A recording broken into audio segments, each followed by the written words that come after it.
Hello once again, and we're joined now by the First Secretary of State and one of Theresa May's closest allies, Damian Green. Mr Green, a very good morning to you. Good morning. We will, of course, deal with Brexit and related matters in just a minute, but I wonder if we might start with Parsons Green. I wonder if you can update us. 2 arrests have now been made, the threat level remaining at critical.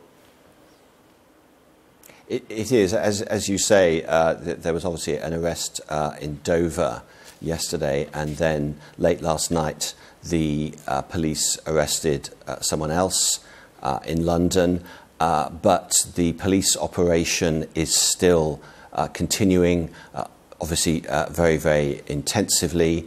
The threat level remains at critical, which is at the highest level it can be. It means that the independent JTAC, the committee that assesses the terror threat, thinks that an attack is imminent, and so obviously that means everyone must stay vigilant. They should go about what they were going to do anyway, but stay vigilant, and police activity remains particularly intense. How unhelpful is it to have the President of the United States tweeting unfounded speculation in the immediate aftermath of the attack? We're told that Theresa May has believed it to be unhelpful. I mean, let's be honest about it, she must be livid.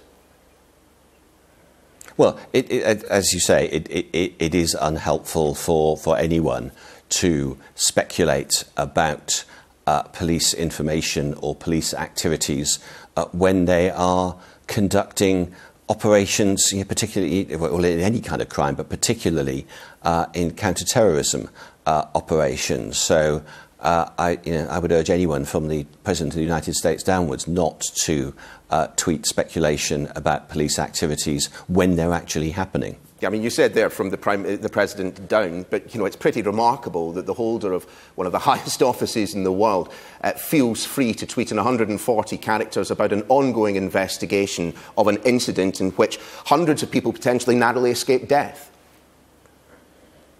Yeah, as I say, it's unhelpful, and nobody should do it. But I should emphasise that at the same time we have and we maintain very close cooperation with the American security services, that we use their information, they use our information, and the fact that we can share that information makes the people of this country safer. A lot of counter-terrorism work, for obvious reasons, is intelligence-led. You need to know who is involved and what they're doing and who their associates are. And the wider the net of information gathering you have, the better it is. That's why we have close cooperation with the Americans. It's why we're proposing this morning that as part of the Brexit negotiations, we sign a security treaty with the other EU countries so that we can maintain and, if possible, enhance the same sort of security cooperation that we have with them. As we've seen, terrorism is an international activity. We want to keep obviously people safe on the streets of London from wherever they come from, and we know there are many British citizens in other countries, and we can all help keep each other safe. So international cooperation on counter-terrorism is absolutely vital. That's why we've proposed a security treaty. Let's stick with the topic of unwelcome interventions. Boris Johnson, presumably you'd have preferred he kept his counsel when it came to Brexit. Well, I've read Boris's article, and I can't say there was anything surprising in it. Boris is an optimist. He argued his case eloquently during the referendum campaign that he thought Brexit was a great opportunity for this country, and that's what's in that article. So, and I do think we're having a weekend of excitement about the timing of it just before the Prime Minister's speech. I really think that people should calm down, that what's important, we have this hugely important negotiation, the most important negotiations any British government has had for decades, and in the long run what matters is what deal we get.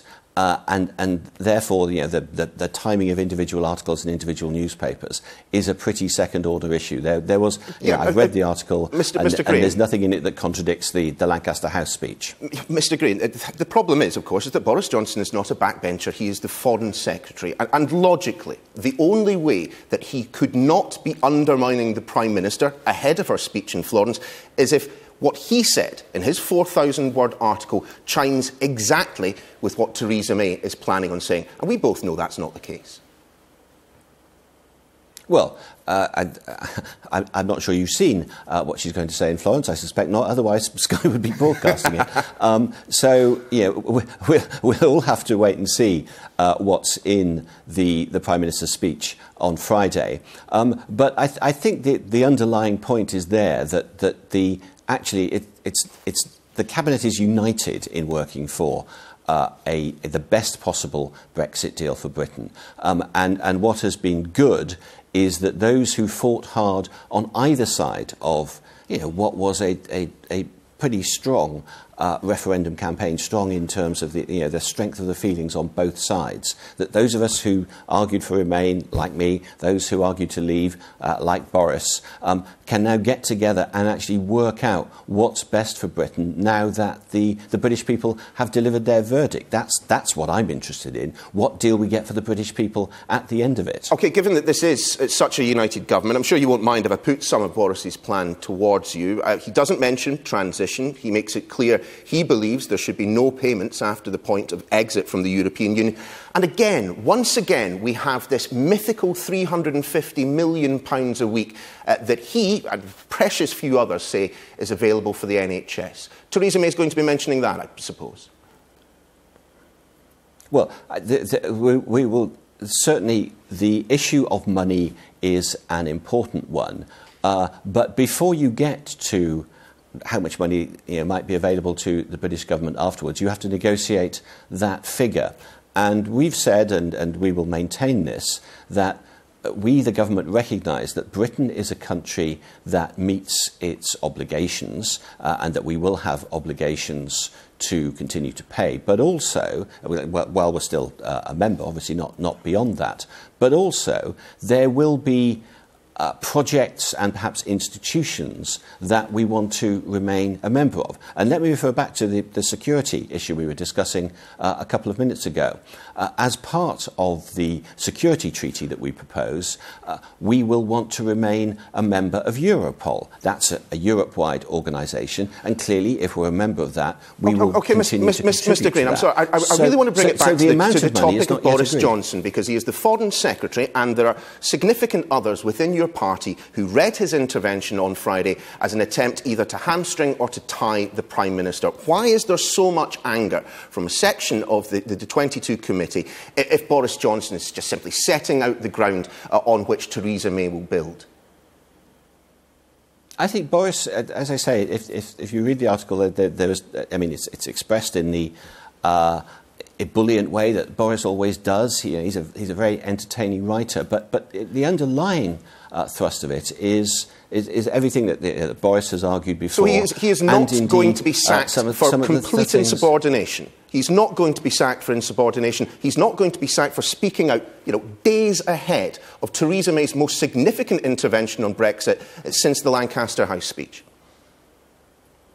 No, he isn't. And the reason is that he, like the rest of the Cabinet, like the Prime Minister, is all about wanting to get the best deal for the British people. And that is a long and difficult process that will take us the next 18 months or so.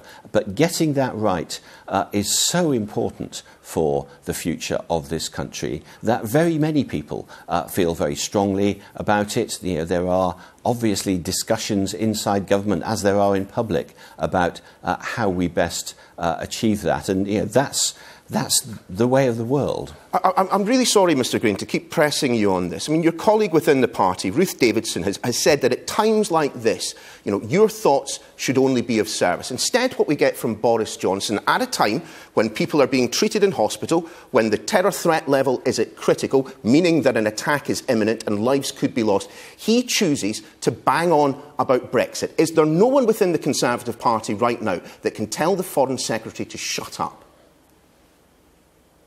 Well, I think nobody wants to avoid any kind of debate about what is one of the most important issues facing Britain for decades to come. And you're quite right, of course, the focus I'm going to take that as a no then. There is no one, including the Prime Minister, who can tell Boris Johnson, do you know what, on today of all days, might you want to push that article back into next week? Might you want to talk about the fact that, you know, yet again we have a terrorist attack on the streets of London?